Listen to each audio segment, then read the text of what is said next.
Hi guys, it's Aegis here. So today I'm here with another decent deck profile, and this time I'll be covering Soarer before we actually get the new support. We are supposed to start seeing Soarer probably this weekend in the anime if it appearing. And I think like next Tuesday we should see the full text of the new Soarer. So before that I want to like put this deck out for probably a final touch before we get a new one. We don't know it will be like an extremely better unit or it is something that enhance what we are playing, or we actually go back to the old stuff. We never know, because sometimes we might actually get the size support for Soarer, which is so good in the old build, maybe.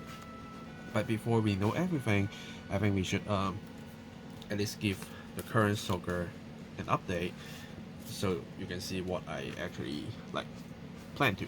Now the right line is still the same because Ranger Chain is just so good, and then being able to pick up an order back with the Hush Dragon is actually good as well, and it's quite key for you to reach the orders that you actually need so that you can even do your Alchemy Magic. So this episode is still quite important here, but then the main deck stuff has been changing quite a bit for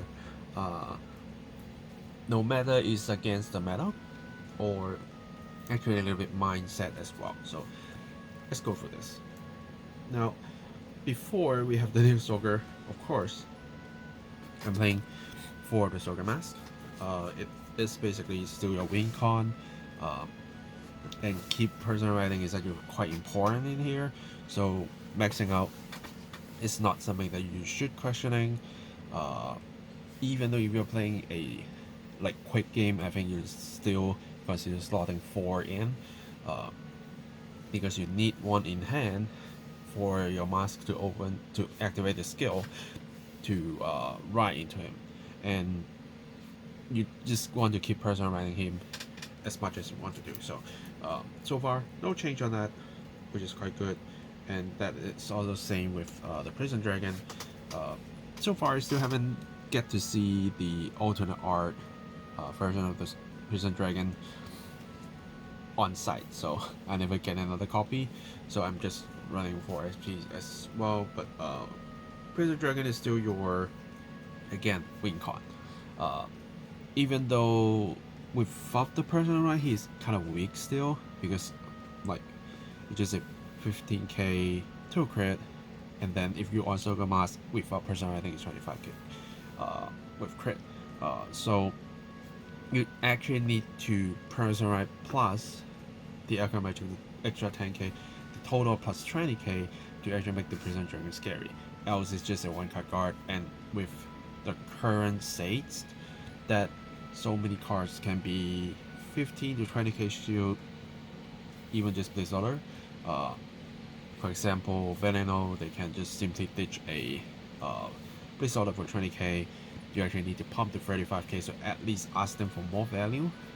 And even though the early pressure is still here with the Prison Dragon, but if you are going second, then that will help you out with the early person right push, but you still need to survive some early hits, so do be careful on that. And then another must-have package for Zorga right now is definitely Shadow Cloak. It's something that you try not to cut at all, because this directly finds you an order. It gives you a bounce where it can be a PG, can be a reusable OT for the 50k shield, so that is directly linked to your survival. And when you are kind of lacking specific order to do the Alchemy Magic, Shadow Cloak is definitely the card that you need to bring this stuff out. And then next, I'm running 2 of the Brave Shooter. It is very impressive given that we are using a deck that has no energy usage. Then those energy can directly go to Brave Shooter. because you don't need to counterblast 1 to draw a card. You can always to use Energy Blast 3 to draw a card. And having an options to draw an extra card when you're defending, especially in a deck with Soarer that you run so much orders, is really helpful. Sometimes you are just that one card short and the Brave Shooter is bringing you that card in. Of course, you still have a chance to meet into other orders, but this can also bring you to a Blitz order that you put in the deck that can save your life. For example, if you are facing a very big attack and you definitely don't have enough guard, you can consider just play the Brave Shooter down as a Guardian, draw a card first, and that might be the PG you need to just drop it down and survive. Play against people who actually use Brave Shooter to draw into the defensive pieces and survive for the turn. So it is needed. But the problem is we don't have that much space for this card. But the good thing is we have Shadow Cloak, so we can actually call the Brave Shooter out, bounce it back, and reuse it.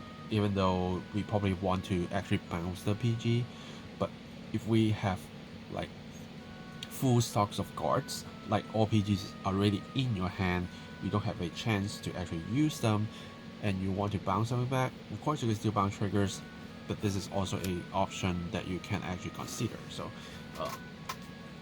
after you bounce it back to your hand, then you can actually use them again. So it's not bad at all. And then I'm using the cows. The cows here. I think people starting to drop the cows again, especially when you see me already finished off my grade 2s, that I'm not running my kills anymore. Which it was good before the Brave Shooter. I was actually putting 1 so that I can do an extra attack. But that is still, again, too counterblast heavy. And hopefully when the new Soarer comes out, we can actually have less pressure on the cost while doing more than 3 attacks, hopefully. But the cow is here to pick up the orders you need. You don't need to generate Dragon Tree markers anymore, unless you really need that extra 5k. But I think we can just save the cost for the cow to actually pick up stuff. And also with the beauty here is one way for me to like collab with the cow, because you will put the buying zone orders back, or basically the whole buying zone back to the drop zone for the power up, and then once they go back to the drop zone, then you can use your cow to pick it back up. It is still kind of counterblast heavy, but then we actually can arrange the counterblast to like use on here, so we can just keep recycling cards, and because they also have shield value, so I think this kind of setup will help a lot. And then Philander for the feeling, for the extra power. You are hard to actually take this card out. I even want to put 4 in, but I want to keep these in. So 3 is currently my max, but if you can go for 4, you can definitely do that. You can even cut 1 cow to a Philander if you really want to, because Philander helps you search for the orders you want to Alchemy Magic, the Prison Dragon that you never see in your hand to use as a ride cost or as a PG cost, because it's always stay in the deck, or whatever that is a non-trigger, so that you can actually thin your deck to make it easier to meet triggers. And as long as you have 10 or more cards in your drop zone, you will get 10k plus. With this build, the speed is not that fast anymore, but you actually have a chance to reach there still. So the extra 10k would definitely help, especially pushing the Prison Dragon to another level with or without the pressure on. And then 3 of the unit PG and 1 of the Blitz Order PG, because we do face against Great Force, but if you actually don't have this, you can always turn back to a booster PG that's no pressure at all.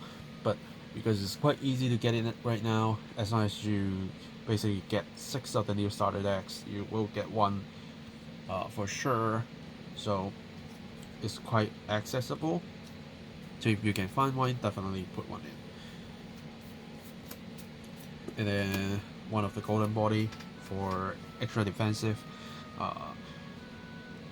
At one point, I did take this out to actually kind of maximizing my offensive output, and it kind of works too.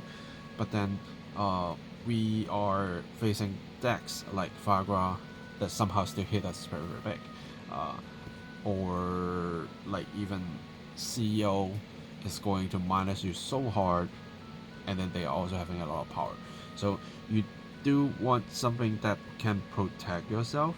So I think this is a good card to still slot it back in, but I only have space for one.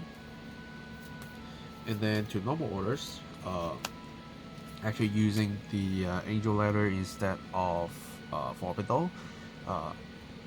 Even though Forbiddle can search me the cards that I actually need, especially the Prison Dragon, but don't forget we are always in a place where a lot of Shiranui, a lot of CEOs, a lot of Fargras are actually here. So even though Fargras attack might 90% help you out because they are wiping your Prison Dragons off, but you always have a chance to actually put the Shadow Cloak to the front row, so some extra protection is great. It's free up your soul, it draws you a card, it gives your Vanguard extra 5k to make the guard a lot harder. So this is something that I like when I was thinking about upgrading Soarer into a 50 card deck. This is the regularist piece that I actually consider in the first place, because even though you can pull these out, that won't help you that much.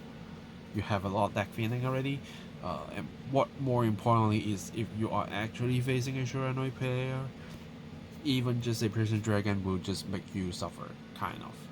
So you rather not give your Shiranui player a good time with the dominate at least for a turn, because as long as they can dominate some of your stuff, they have so many effects that they can activate, and you just don't want to see that, especially on the first strike turn.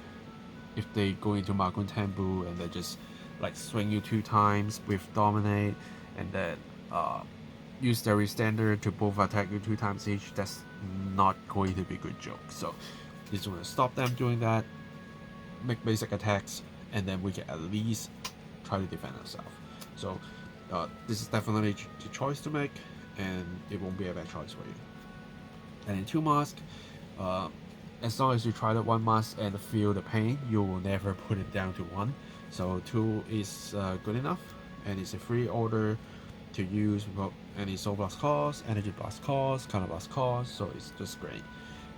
And then Miasma for the reborn, for the extra 5k adjustment, that's basically it. As long as you use this, you can combo with your Shadow Cloak to bounce something that you actually need, so it won't hurt you at all. But do remember, it gives your Vanguard skill, so make sure you go into Zorga Masques before you activate this.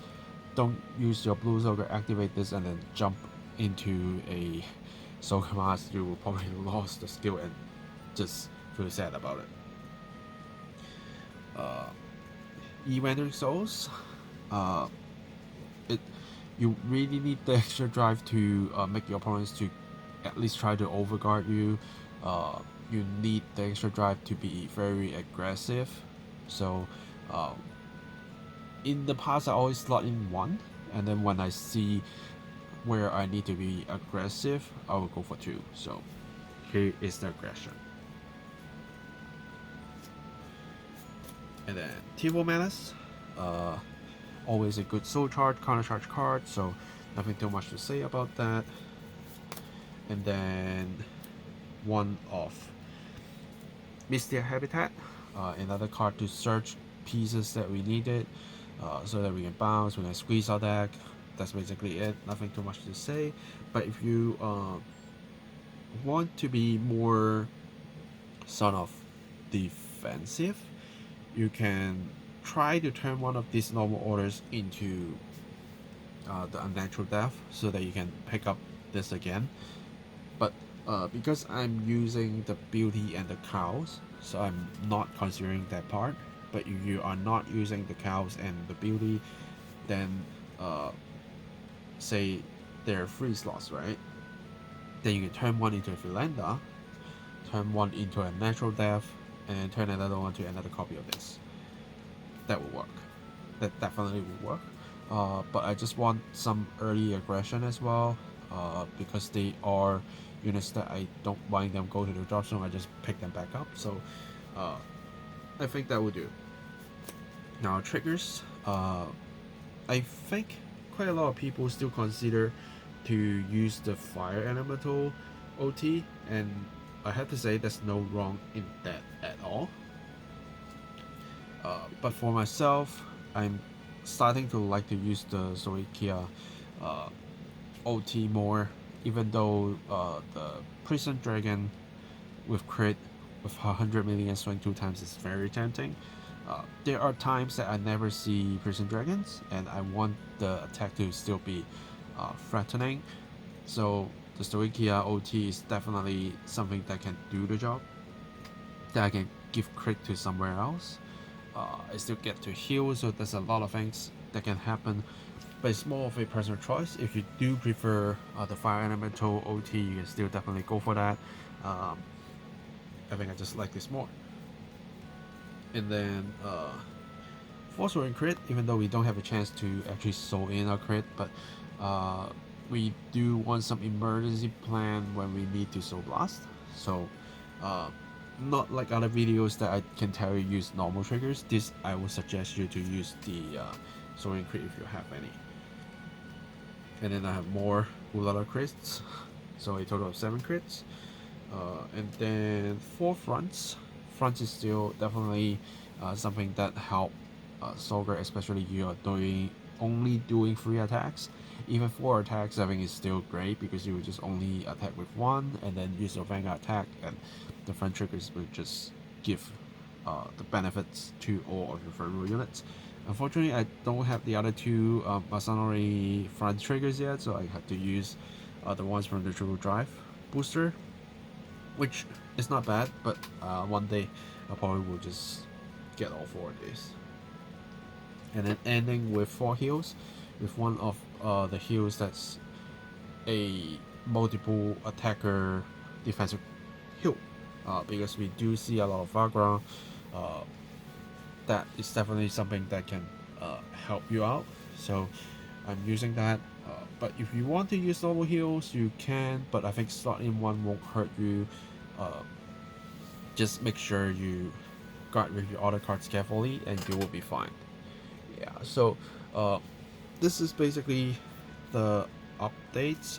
It's less defensive, because when I was playing super defensive, I was like using 2 of these. I was using like a natural death to just try to always keep this in hand so that I can use it. And then I might not run so much Philander, even though it is a good filler, but because I am playing a longer game, maybe I will use some other defensive options.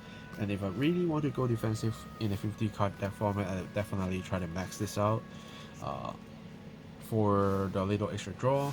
So in there, I probably won't be using the 7 energy blast to draw a card, but because I'm only running 2, I have the luxury to do the draw and then use it for a total of 10 if I need to. So depending on the situation, but overall, Soarer, it's still something that relies on high power that you generate from your person ride, plus your Prison Dragons. Without those, it's really like quite hard to survive, because unless you are very lucky, well known to your opponent's deck, which hopefully you are supposed to do that, because when playing a Soarer deck, you definitely need to be very clever. Then you know where your opponent's weak point at, and then just try to generate advantage from there. If not, it will be a very tough game, and since we are going to get Soarer next week, hopefully he is a definitely good unit with defined skill that might or might not. It is a once per game kind of thing, but hopefully it's something that can benefit you for the whole game, or something that we don't need it to be stable. Because if we are going for stable play, we probably won't be picking up Soarer as a deck. Soarer has defensive, have offensive, but it's never a deck that we are talking about stable, because we can ruin ourselves with our number of orders, and when our hand is full of orders, we can't do anything. So that's a gamble that you need to take while having fun with Soarer. So hopefully the new one can give us something great, or even just give us a way to do a special victory, maybe, who knows. But we will see very soon, and definitely going to build a new Soarer, and hopefully I can get 4 secret rares, or maybe even 5, so that I can put 4 in deck and 1 for collection. But that's going to cost me a lot of money. But as a Soarer fan, I did this, so I will be doing that. It's just a matter of time. Yeah. So I think that's it for this deck profile, and then next we'll see what coming up. I do have a few plans coming up, but I do need to playtest those first. Yeah, I think that's it. If you have any questions or any thoughts, feel free to comment down below. Subscribe for more deck profile, deck fights, unboxing videos, and I will see you guys in the next video. Signing off.